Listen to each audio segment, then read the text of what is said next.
And this, as we're waiting to begin the guided meditation, for those who haven't been part of the Sunday morning program recently, we've been looking at this important reflection in early Buddhism we call the paramis, these 10 beautiful qualities of the heart. And it's like so essential to being a happy human being and a skillful human being to be able to clearly recognize what's beautiful. And in particular, in terms of our own inner qualities of our heart and mind. And, unfortunately, or I mean, it's also good to notice the unskillful, right? But unfortunately, we're sort of out of balance, a lot of us at least, where we are good at noticing what's unskillful in ourselves and in others, not as skillful, not as competent at noticing the wholesome, beautiful qualities. So just take a moment. I'll just read through the list again, but there are many ways to describe wholesome qualities of the heart and mind. But there's generosity, the absence of stinginess. There's this integrity of non-harming, virtue, really caring about how easy it is to cause harm for ourselves and others, what we might call morality. There's this beautiful quality of renunciation, being able to let go. There's the quality of wisdom that sees things as they are, unfiltered, clearly. There's energy, this ability to persist in what is wholesome to persist with, not to give up. There's the energy of patience, not being confused by restlessness, but being able to stay interested, stay intimate, not to lose the thread at the present moment. That's patience, hanging in there because it's relevant, the moment, my life, it's relevant. I'm not going to slide into distraction. There's the wholesome quality of respecting the truth, which often implies a lot of humility. Like, oh yeah, I'm really curious about what I'm not seeing here. What else is here that I'm not clearly seeing? This is a deep and beautiful respecting of the truth. There's determination or resoluteness. So once we have some clear, direct sense of what's wholesome, skillful, that's that like fearless sticking with it, being resolute. No. I know in my bones, I've seen it directly in my life. This is wholesome. This is good. There's kindness. When does kindness not make sense? Remember, kindness can be fierce. Compassion can be fierce. But it really comes from this place of not just recognizing the truth of suffering, but feeling moved to respond in a way that alleviates suffering because we care. The heart, in a way, is broken. It's touched by the suffering in the world, in our lives, and are motivated. We feel motivated not to contribute and to help heal and alleviate the pain and the suffering. And then the last of the 10 paramis, and again, you could divide, you could come up with a different list, but they would include the same flavors of skillfulness. The last one is equanimity. It's very beautiful, enlivened balance. It's nice to say enlivened balance because we tend to think of equanimity or balance as kind of a passivity, but it's a very, a very enlivened state of our heart.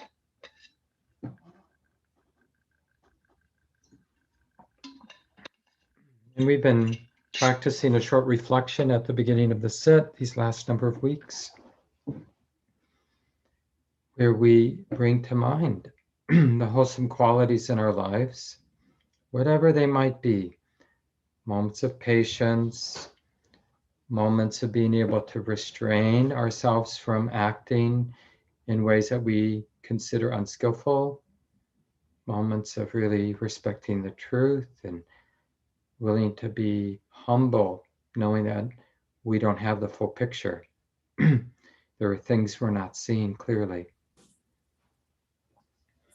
But just bring to mind any wholesome qualities that you've noticed recently in your life.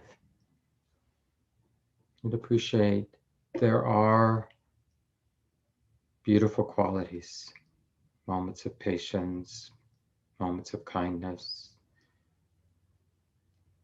And we want to sense, if we can, the force of goodness that is true and alive in our lives.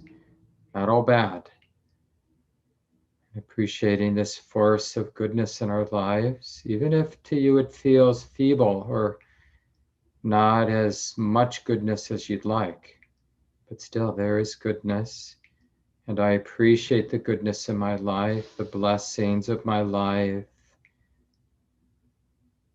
And whatever goodness there is, whatever blessing this goodness is, I happily share it with others. So may my parents, whether they're still living or whether they've passed away, and all my mentors, all my teachers and benefactors, all the people who've really been there for me, and all my loved ones, family and friends, and all beings without exception, may all beings receive the blessings of my life. So whatever goodness there is in my life, may it somehow be a cause for safety and support and awakening and freedom from suffering for others. May I always live, may I always practice for the benefit of all beings. May this be so. So this is just one version of what we call sharing the merit. And I've been recommending that you just experiment on your own, like a creative rendition every day, fresh. You're not following a specific formula when you repeat it. I mean, you can write it down to kind of get clear of how you want to articulate this giving away the blessings of your life, which interestingly is a blessing in your life. Like the willingness to share the blessings is another really beautiful thing in your life. You can give that away too. You see, it just exponentially increases. And pretty soon, there's a lot more goodness in our life than there used to be. So please find a time, first thing in the morning, right before you go to bed, right before, right after a meditation time, to just take 3 minutes or so, 1 to 3 minutes, and just practice sharing the goodness, sharing the merit of your life. You got to remember there are good moments, wholesome moments, beautiful moments, qualities of your heart. You got to bring them to mind. You have to appreciate that it's good. You have to have that felt sense. Oh yeah, that was a wholesome moment. See, you were clarifying what's wholesome and unwholesome by doing that. And then you bring to mind all the beings, starting with those closest to you and then outward from there, who you wish will receive the blessing. Now, you don't know if they're going to receive that blessing, but the wish is true. I do wish that somehow the goodness in my life supports your life, wherever you might be. Like if our parents have passed away, who knows where they are, what they are. But wherever, whatever they are, may the goodness in my life be some kind of support, cause for safety, cause for ease, cause for healing in your life, whatever that might be. Because that wish itself is a blessing, is a good thing. We don't have to know the science, like how does that actually affect my parents if they've died 10 years ago, right? Because what we do know directly in our experience is the wish that my goodness support others, that feels good. We can tell just by looking, oh yeah, that's a wholesome thing. It's a wholesome thing to do. So we'll keep experimenting, I'll keep modeling it for another few weeks, but it's important that you just experiment with it, make it your own. Good, let's settle into our meditation time now. Make any final adjustments you need to make.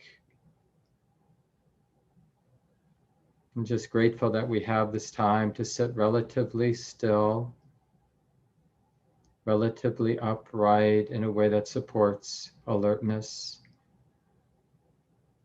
It can be a nice ritual just to take a couple of longer breaths in and out where you fill and empty the lungs, but in a relaxed way.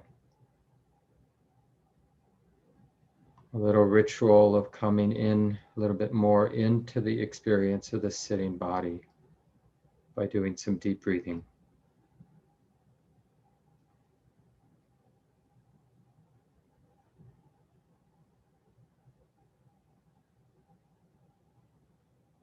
And as if we have all the time in the world, maybe for one or two more of these deep, easy breaths.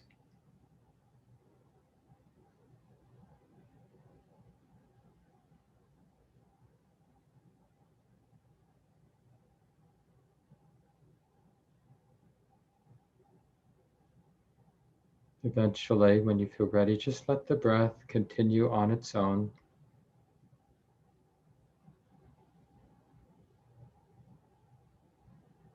Appreciating this working ground of our practice, the sitting body, the breathing body.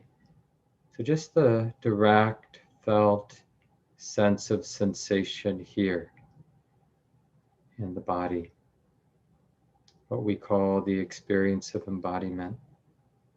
And we're not needing a different or better experience of the body. This experience will be just fine.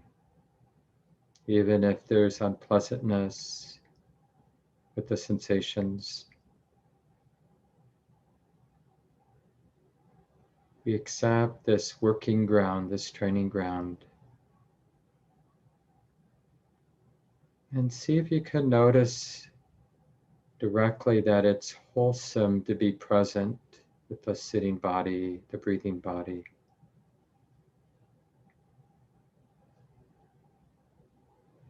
In the same way that it's obviously or subtly stressful to be distracted, we can also notice that it's obviously or subtly healing to be present with the sitting body, the breathing body. Just this movement toward that more simple intimacy with all these sensations moving here in the moment, coming and going. And see if you can notice the bodily experience a little bit like a river, where the sensations of the breath and the sensations throughout the body are flowing on, always in motion, never static.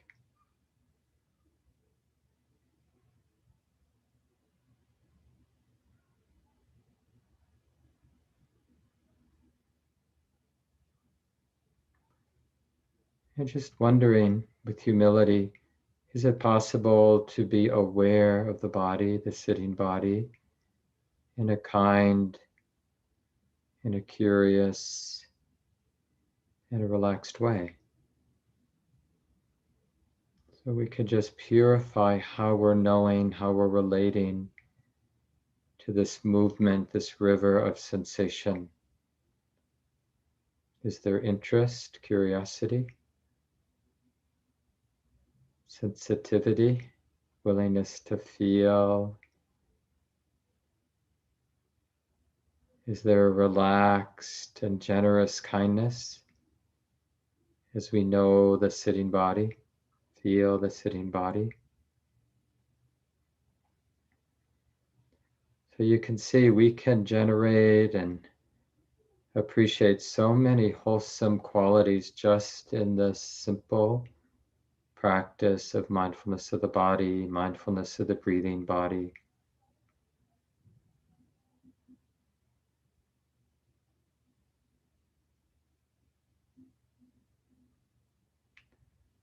Recently, I've been talking about the parami, the beautiful quality of non-harming, or the integrity of non-harming, the integrity of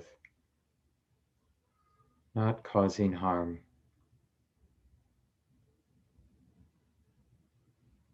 And so this being aware of the body and this being aware of the breath coming in and going out, it can be infused with this beautiful parami of non-harming, or sila,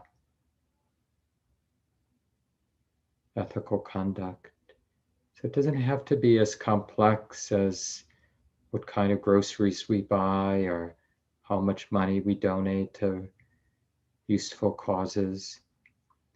Even this way that the mind is relating to the body and to the breath in the body, this is where we really learn what it is to value non-harming, how to be with the breath moment by moment as it's coming in a way that doesn't add stress or harm. And then how to be with the out breath in a way that doesn't add stress or tightness to the mind or body.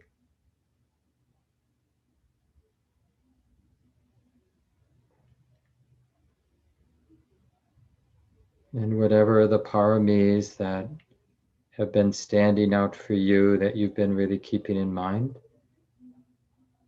we'll just see how it can be useful, how it might be manifesting right now with this continuity of mindfulness of the body, mindfulness of the breathing body.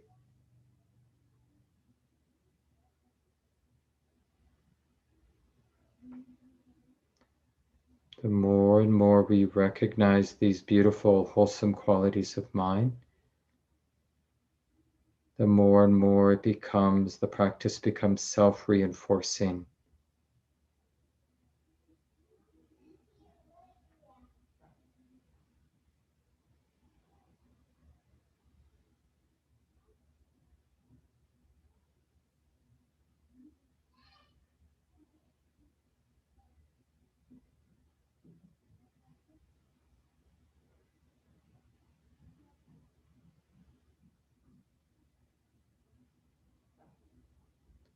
So we're going to continue in silence now, but doing our best with each inhalation.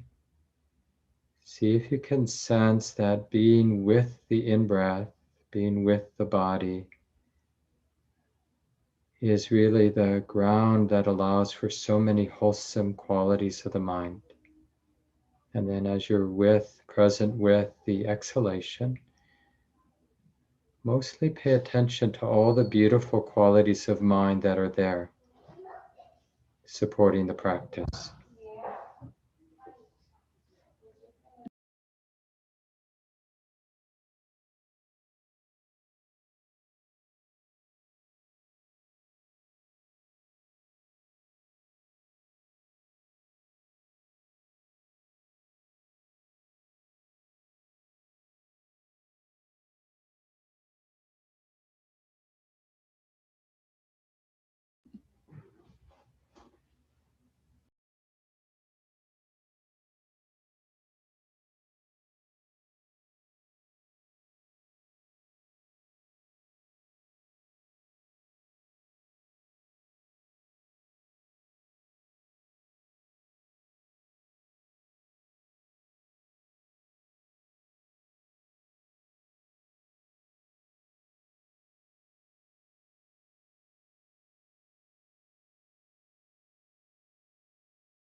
Do your best to recognize the wholesome qualities as you relate to the body, relate to the breath coming in and going out. Wholesome qualities such as calm and joy and ease, dispassion, the quiet space, the peaceful space of the knowing mind, the mind that lets go, free of grasping. There are so many facets of this wholesomeness to rest in, appreciate, get to know.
And if it's useful, from time to time, just ask,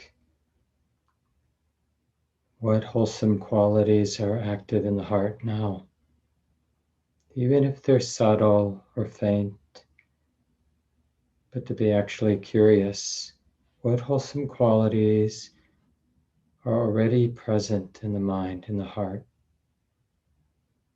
And notice what happens when you more specifically recognize and appreciate them.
Take a moment to just stretch a little if you need to do that. You can also take a moment and look what I've pasted into the chat. A little bit later this morning, I'll talk about the ethical precepts, these trainings in non-harming, and we'll look at those today so you can see that. And then there's an additional study article that hopefully you can get, the equivalence of ethics and enlightenment by Gil Fronsdal. Yeah, I don't know if the yeah, it looks like the PDF didn't come through. I'll ask Gabe to put that in the blog. It's a good article, and I'll be doing a little reading from that today. And then the other books that we've been looking at, I've been mentioning the last couple of weeks. It's really nice to be here today with you all. For those who are new, my name's Mark Nunberg, and I'm the guiding teacher at Common Ground Meditation Center here in Minneapolis. And maybe I'll just mention as we just begin, we're very much at the beginning of this reopening phase. The Sunday morning program will continue to be online. We may at some point have people in the building together, and we're kind of curious, even though I'll be teaching like I am today in the office, we do have a big screen in the Dharma hall, in the meditation hall, and people could come in. So we're considering that. If that's of interest to you, you could send the office an email. It's a little hard for us to assess whether people would like to be together in the hall. And of course, later in the summer, when the transmission rate goes down, and perhaps we can be in the building unmasked, if people choose to be unmasked, then we'll have other possibilities. And the way we'll be communicating all about the reopening is through our weekly email. And you can get on the weekly email so you know about when programs are going to start in person. Just go to the website, commongroundmeditation.org, look for the top menu item called Community, and one of the drop-down items is Join our email list. And then you'll get that weekly email. And normally not a lot of new stuff is happening, but these next few months, things will be changing. And then hopefully a little later in the summer, there will be a Sunday evening program that will be just for in-person people. And it will be the same as the Sunday morning, same talk, but just for the in-person crowd, and the Sunday morning mostly oriented towards the Zoom community. And Buddhist studies will start at the end of June. It will be mindfulness of mind. I'll be leading that for, I think, 7 Mondays. I forget how many Mondays it will be this summer. One of the important topics in the Buddha's teachings on mindfulness, how to be aware of the qualities of the mind. And that we're hoping to do in hybrid. So some people in the building and also the camera in front of me for the Zoom community. So we'll give you more information about that as we get a little closer. That begins, I believe, it's the last Monday in June, that Buddhist Studies summer course. And while I'm doing announcements, I'll just mention that there's a half-day retreat coming up next Saturday. I'll lead that. That will be 1 to 5, an online half-day retreat. And the community practice intensive is beginning Monday night. Everyone's welcome. I know it can sound intense because it's in the title, Community Practice Intensive. We do it every June and every December, but it's really a time to come together as community and just explore upping our formal practice. And that will be different for everyone. Like for some of you who don't have a daily meditation practice, then doing that community practice intensive, it's just 2.5 weeks. It's a time for you to explore, well, let me for these 2.5 weeks really resolve to sit every day. Some of you who are sitting every day, maybe you add an evening sit because you're already sitting in the morning, or maybe you lengthen the time you're sitting, or maybe you resolve to practice informally throughout the day. But we do it in a community context. We meet together on Monday nights online, and we'll have a day long together online on Saturday the 26th. That's when the intensive ends. And then again, it will happen in December, led by Shelley Graff and usually Gabe Keller-Flores as well. So keep in mind to join in. We've been doing it for many years now, these 2 community practice intensives. And you could just come tomorrow evening and learn more about it. And there's more information, of course, on the calendar, gives you all the details about how you might up your practice. Just don't get overwhelmed. Just make it real, given your duties and responsibilities in your life that you have to attend to. And today we're going to continue. I'm going to continue talking about the second of these 10 beautiful qualities of the heart. And remember, we could divide it any number of ways. The later traditions just had 7, right? So the early Buddhist tradition has 10 of these paramis. The first one we talked about earlier in the spring was dana, generosity, and now we're talking about sila, or ethical conduct, the integrity of non-harming, virtue, the sort of beautiful power of restraint. I could say that to that person, but I know how not to say it. I know how to refrain from saying it. And the way I like to think about this, all of the paramis, but let's just think about it in terms of this valuing of non-harming. The real, like it's actually used this way in the early tradition as an adornment, a beautiful adornment, like a beautiful jewel in our life, in our heart. The jewel of being able to be generous instead of stingy, and the jewel of having this sort of moral sensitivity and really appreciating the moral sensitivity as a beautiful adornment or a beautiful sort of coloring to our heart and to our life generally. And when we think about like happiness, there's the happiness of, having enough warmth, having enough food, basic survival, right? That's a real happiness. But the question, the important, interesting question is there a more resonant happiness? And it's not like we're going to give up on the project of survival, physical survival, but it may not be the most important thing. Because if physical survival is the most important thing, then we might be able to justify all kinds of actions and attitudes that really stain, corrupt the quality of our mind and heart, but I'm able to survive physically. So, one way to think about these training and these 10 beautiful qualities is we're shifting, we're learning that, like the Buddha said, a wise person is happy to let go of a lesser happiness if it means being able to tune into a more refined, beautiful, resonant happiness, right? That's just common sense. Of course, I'll let go of this if I can open to this. So we take our fierce and sometimes obsessive attention to surviving, which might be, paying attention to the stock market or manipulating things that work so we look good, or, so there's any, we're not just, fighting off predators as a human being, right?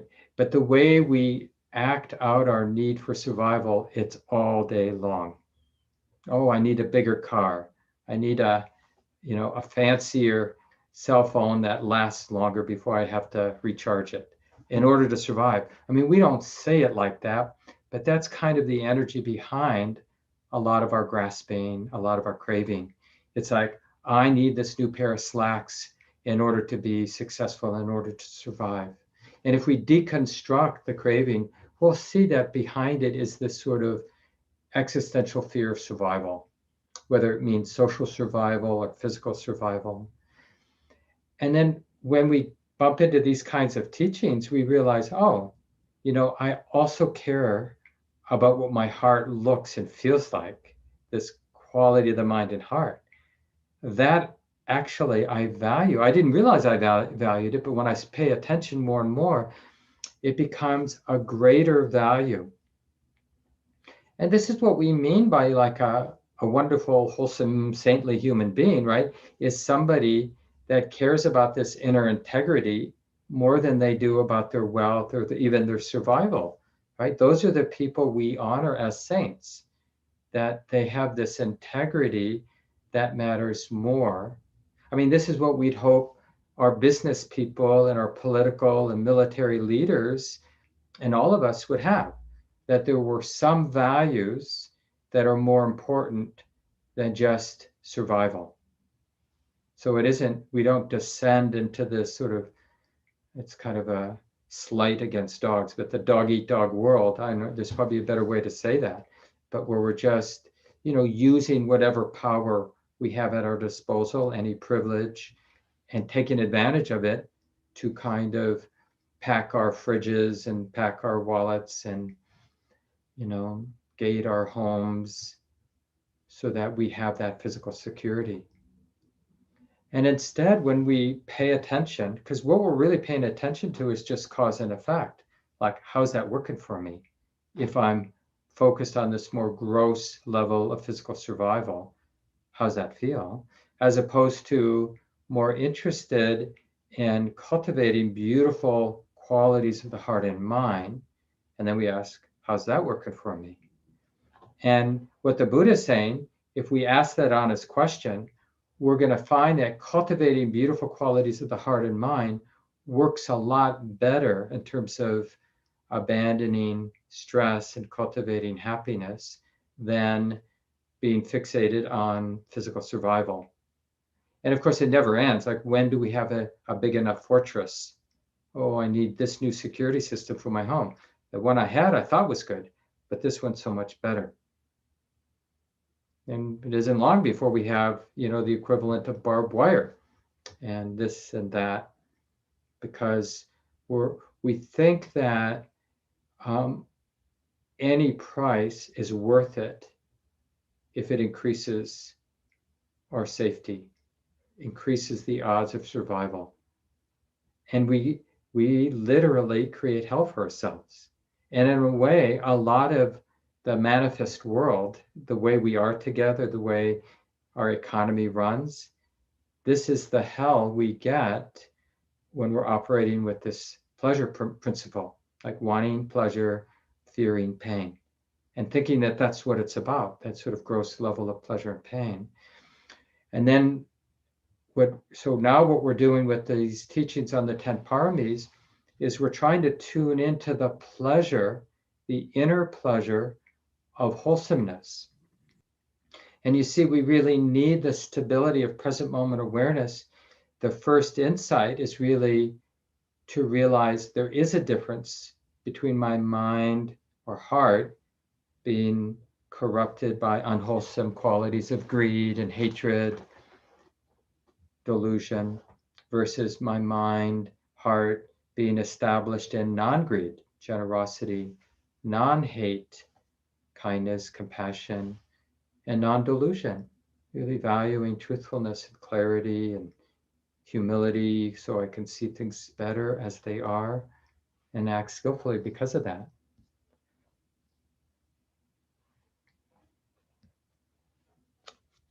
So just keep in mind, because we sometimes think about morality or this moral sensitivity as like a big should and a big sacrifice.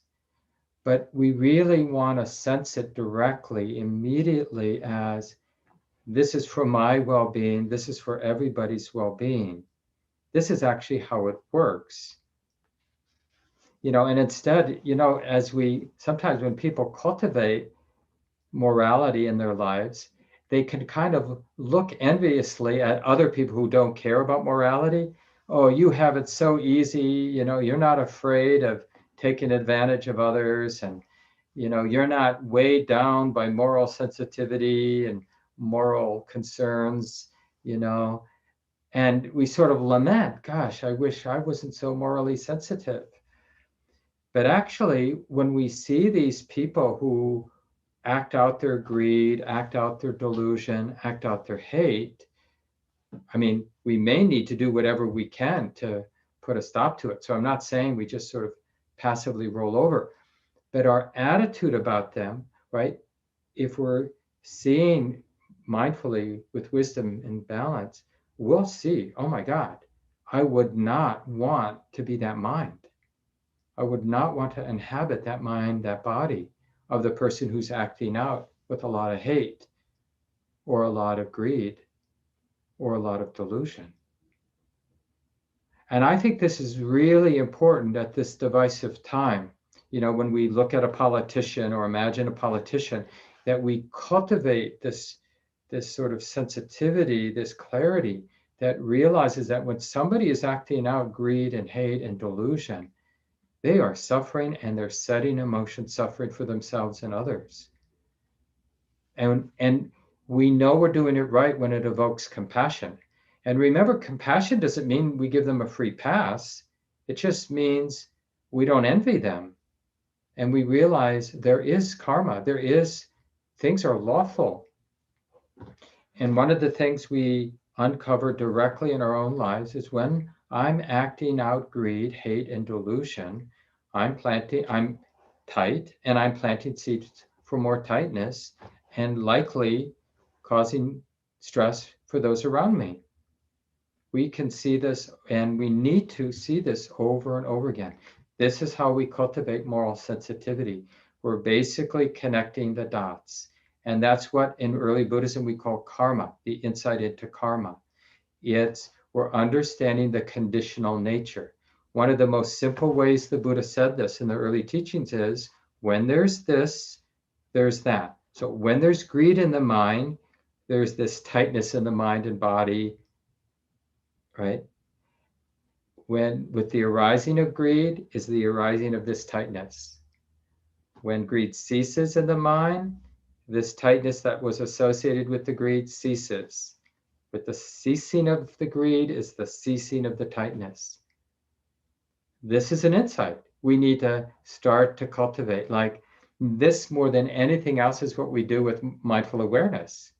Because mindful awareness combined with wisdom, it's like mindful awareness in a way is somewhat generic, because we could be mindful of the little bits of dust floating in the sunshine. You know how that is when our cat has been rolling around in the dirt, and if he's just in the right place with the sunshine and he shakes his body, there's like this huge cloud of dust and you just see it, right? And I could be like endlessly fascinated by these little bits of dust in the air. But being mindful of the little dust in the air doesn't lead to the deepening of wisdom and more freedom in my life and more skill in how I participate in our wider world. What we want to do with mindful awareness is this work of cause and effect. How is suffering set in motion, and how can it cease?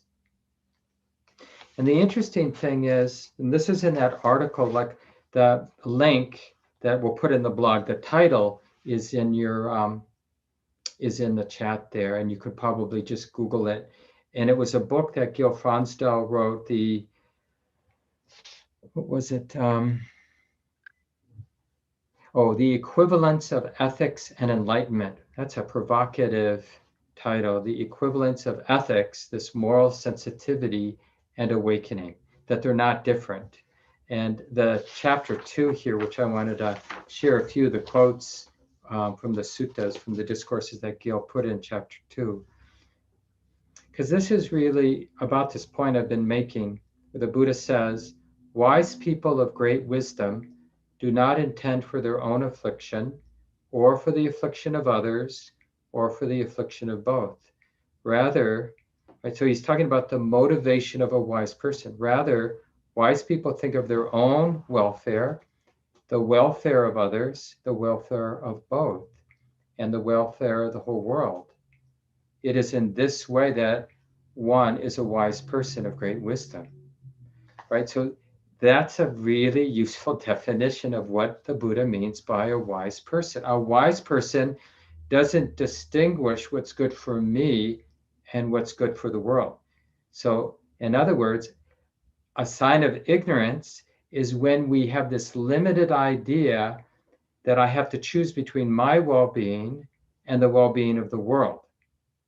Like somehow where I'm opposed, my well-being is opposed to taking care of others, and I've got to choose. So if we choose to be moral, that means I have to sacrifice my own well-being. That's a very limited, unhelpful view, and it basically arises because we're not paying attention, lack of vision, lack of sensitivity. When we pay attention more, study our life more deeply, we see that taking care of everybody is how we take care of ourselves. And taking care of ourselves skillfully, we take care of everybody. It works both ways. We can't really take care of ourselves in a deep way without taking care of everybody. Because taking care of myself means, for example, cultivating mindfulness, cultivating kindness, cultivating compassion, cultivating generosity, because otherwise I'm destined to be stingy and mean, and that is not a pleasant person to be. So this is really like the very ground of our awakening practice, sila, moral sensitivity. It's not like an add-on, or some people think of it like, oh, first, you got to be a good person, then you get to wake up. No, they really go hand in hand. This moral sensitivity and the awakening.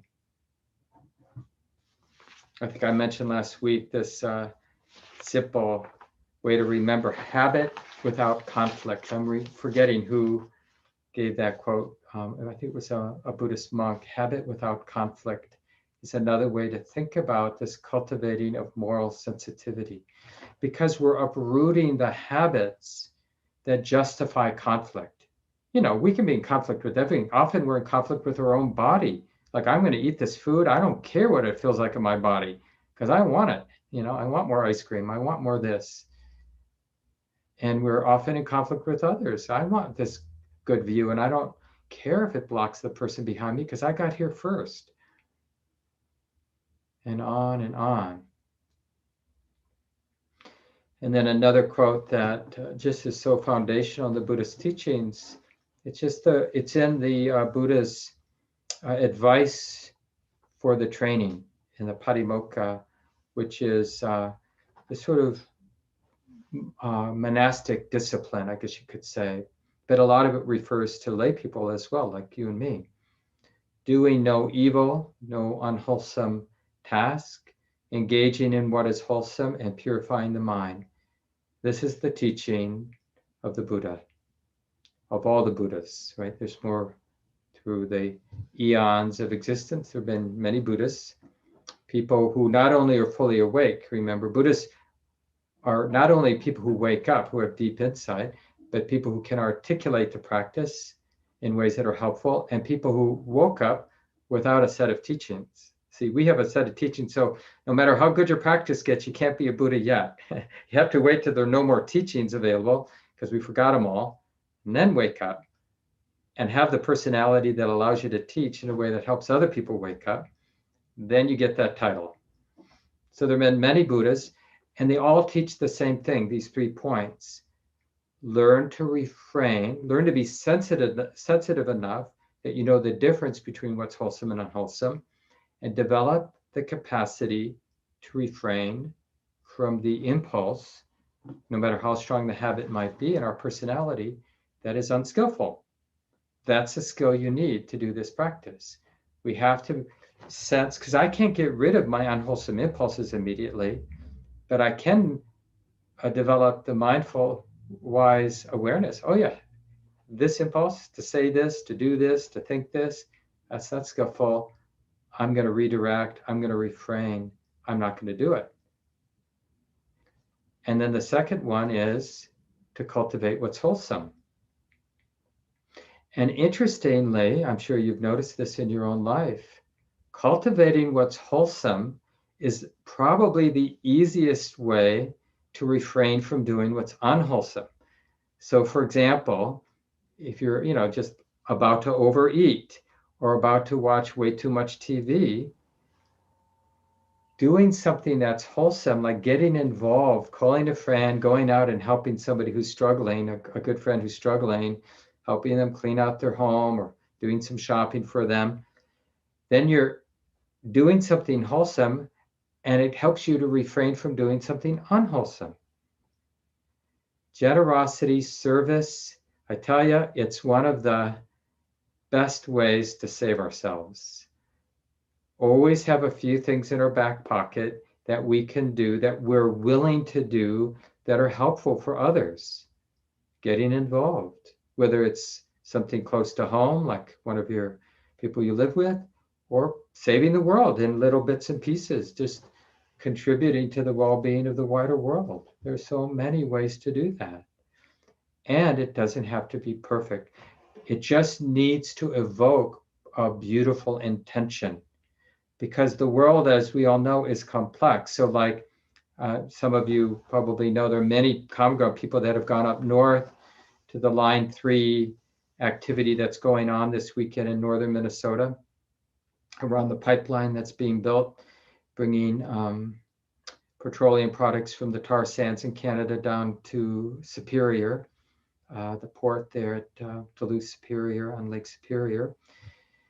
And, people rightly think that besides the fact that it goes through treaty land of the indigenous people, and just one more slight, so long of history of oppression and genocide for the indigenous people, it's bringing more carbon into the world that doesn't need more carbon. Now, it's a complex issue, but just because things are complex doesn't mean we sit and don't do anything. And I'm not arguing one way or the other in this particular issue, but what I'm saying is that the intention to do something can be very pure and healing, even when issues are complex. Like the fact that people have to drive up to northern Minnesota to be part of this action, right? So it's sort of like we're in this world where we burn gasoline, among other things. And that's just how it is. It's complex. And we still engage. And the judge, or the way we evaluate our engagement, is we learn to feel this moral sensitivity. And in a sense, we're tasting or feeling the quality of the intention. Is it more the flavor of greed, or more the flavor of generosity? More the flavor of hate, throwing somebody or some buddies out of our heart, or more the flavor of kindness and compassion? More delusion, fixed view, more of a humble, open curiosity about the truth, moment by moment, right? Non-delusion. That's the whole point of this, cultivating these wholesome qualities, because it really refines our skill about what's skillful and unskillful. And the last part is really to that point. So refrain, the power of the skill of being able to refrain, the skill of being able to aim towards wholesome qualities, wholesome intentions. And the third thing that all the Buddhists teach, purify the heart, which is basically saying, the Buddha is saying, we are all doomed unless we develop sensitivity. So purifying the heart, it's really like cultivating the mind and heart that can be profoundly sensitive.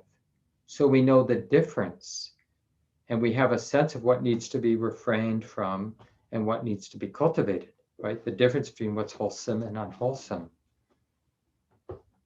And that, as I mentioned the first day when we talked about morality last week, morality in early Buddhism is not a top-down thing, that somebody out there has decided what's right and wrong, and then we're trying to, as a deluded human being, trying to get what God or somebody up there thinks is right and wrong.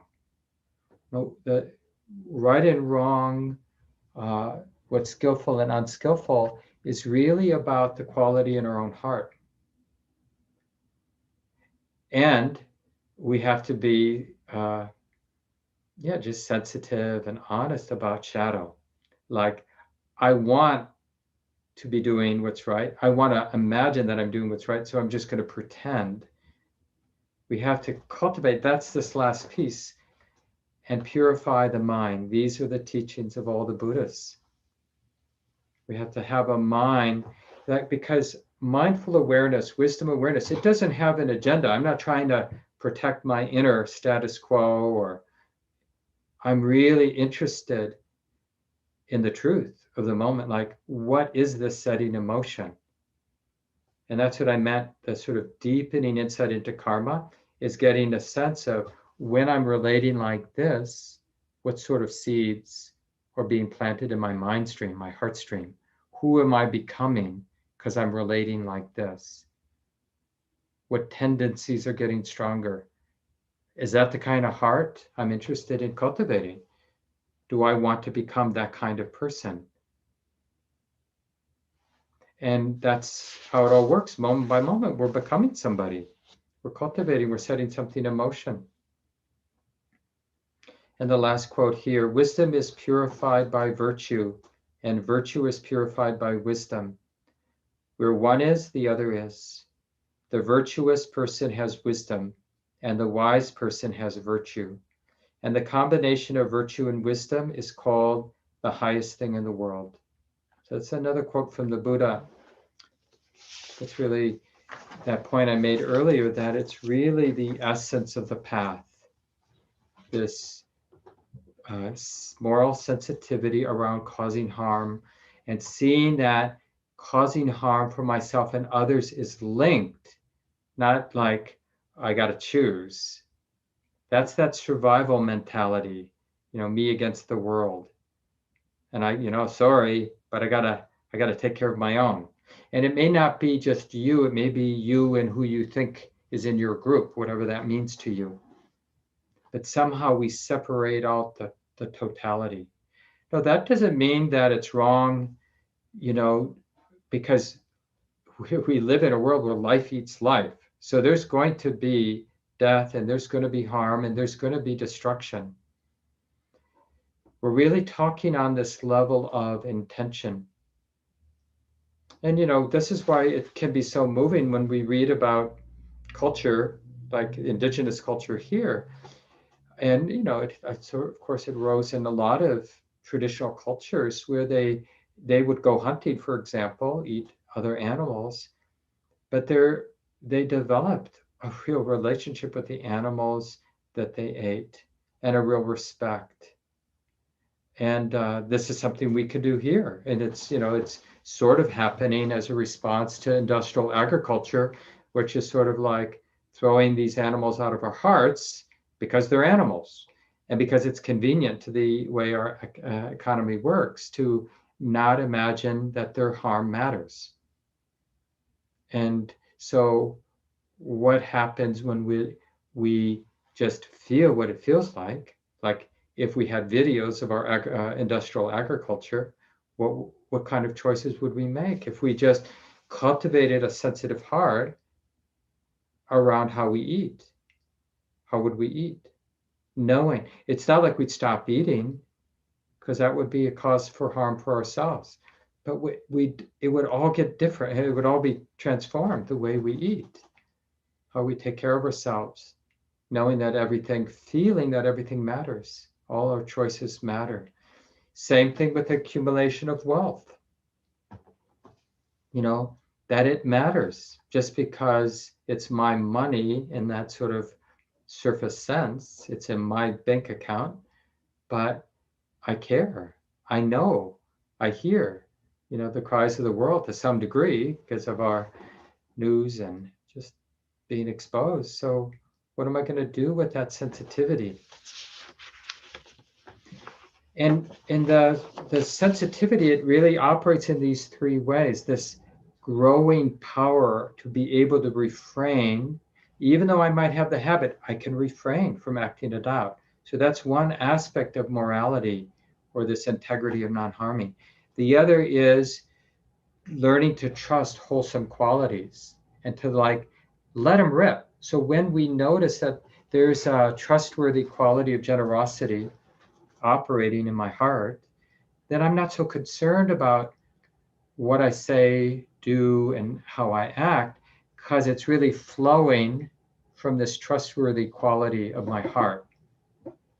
Otherwise, it can feel a little bit controlling and overly complex. Like, how should I give?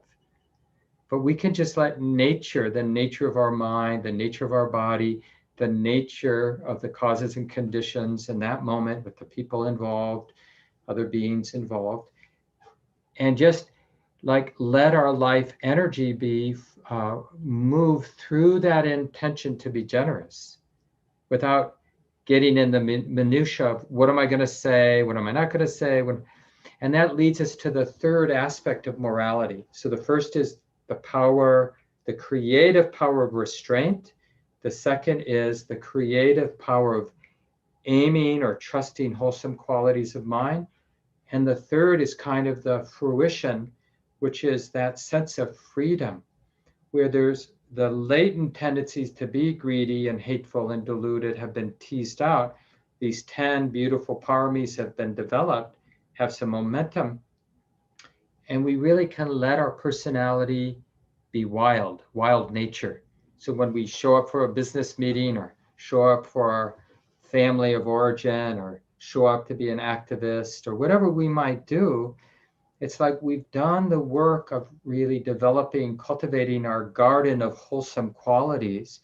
And so we don't have to be the parental oversight of our personality, because when we look at the personality, we see that these wholesome qualities are well developed. They have deep roots. The unwholesome qualities have been weeded out. And then our personality is a force of nature. And how we're skillful, how we act in ways that are supportive of our own well-being and the well-being of others is very nimble and creative, precisely because we're not trying to be a good person. That's a limited way to be a good person, to try to be a good person. The better way is to get interested in the unwholesome and creatively learn how to refrain, not feed those tendencies, to get sensitive and learn what's wholesome, develop those tendencies, and then in moments when the good qualities are really in motion already, let it rip. And just practice letting nature be nature, letting the nature of all that good gardening express itself in the world. Awareness, wisdom awareness is still there because it can go south, right? All of a sudden, an obnoxious person triggers your unhelpful tendencies of mind that you thought you had uprooted, and there it is. You're angry and you're blowing up. And then you still have that superpower of restraint. You take it out even though you hadn't been using it, and you leave the room because you don't want to act out, or you say, let's talk about this later. I'm a little bit upset and I don't want to cause harm. Win Fricke will be here next Sunday teaching.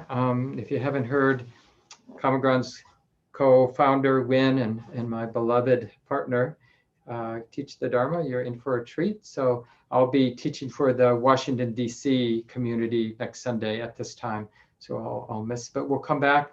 We'll talk a little bit more about the integrity of non-harming a little later in June, and then we'll move on to the next one, which is renunciation, really developing this superpower of letting go. And I'll talk more about that in a couple of weeks.